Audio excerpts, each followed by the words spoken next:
Boas tardes, meus irmãos. Neste vídeo vou falar acerca do julgamento do cientista Galileu Galilei. Há pessoal aí que pensa que a igreja é contra a ciência, está sempre a desejar suprimir as descobertas, não está interessada em saber as novas inovações que há por aí. Isso é completamente falso, isto é uma mentira brava. A Igreja Católica, há muita gente que não sabe isto, foi a primeira a criar a universidade. A universidade, o sistema de estudo da universidade foi criada para a Igreja. E a Igreja Católica tem neste momento, por exemplo, nos Estados Unidos tem um observatório astronómico. Há lá pessoal com telescópios a estudar o espaço, os planetas, as estrelas, isto e aquilo, para ver se, não é?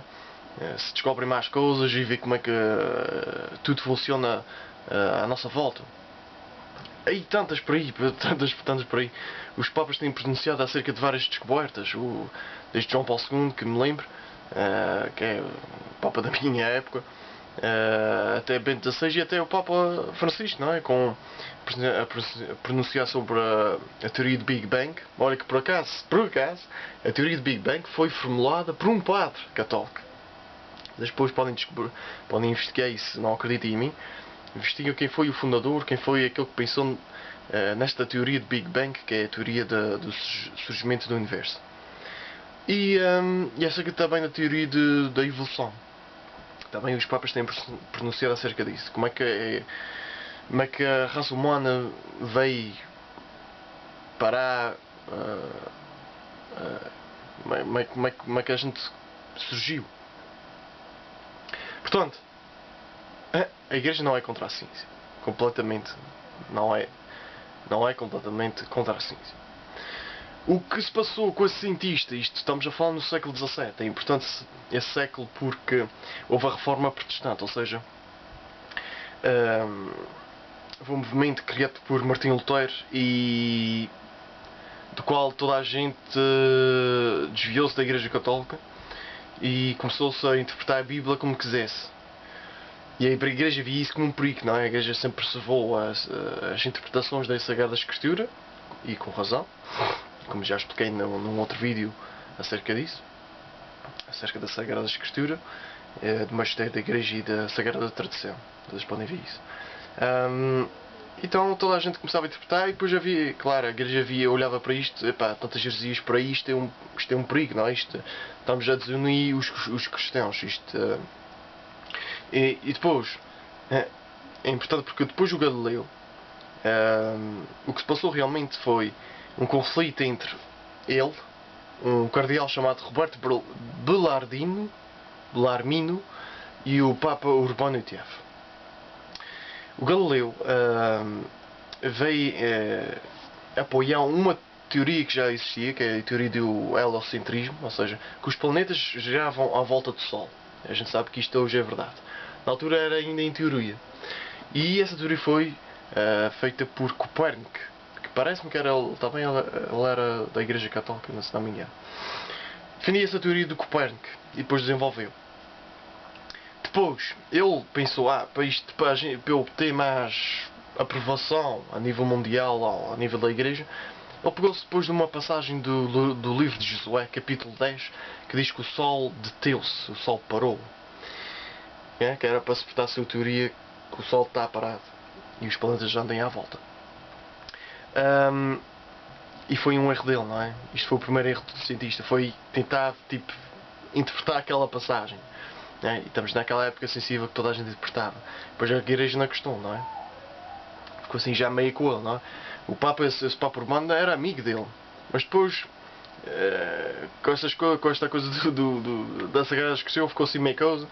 Ele depois chegou ao pé do Galileu e disse, está bem, podes preservar a tua teoria, mas não espalhes essa teoria, fica aí no teu lugar e nunca apresentes essa teoria como uma certeza. Portanto, não é? Fica sempre em teoria.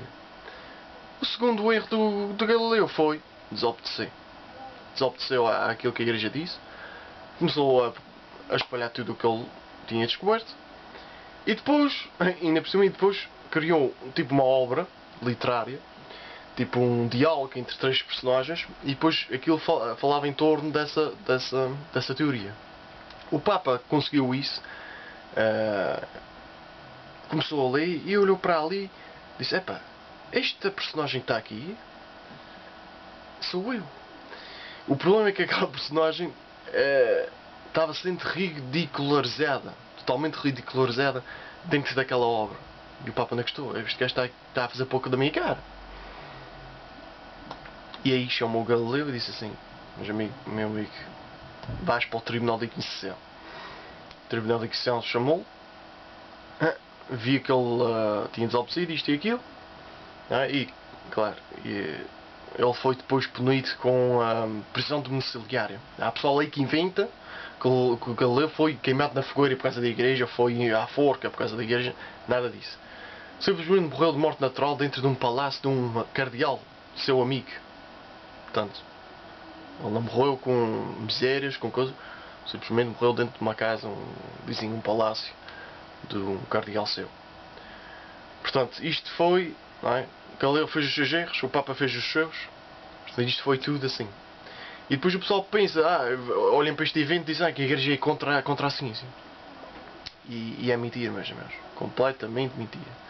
Há coisas que a ciência tem que o pessoal, por exemplo, olha para as fertilizações in vitro, dizem que é bom.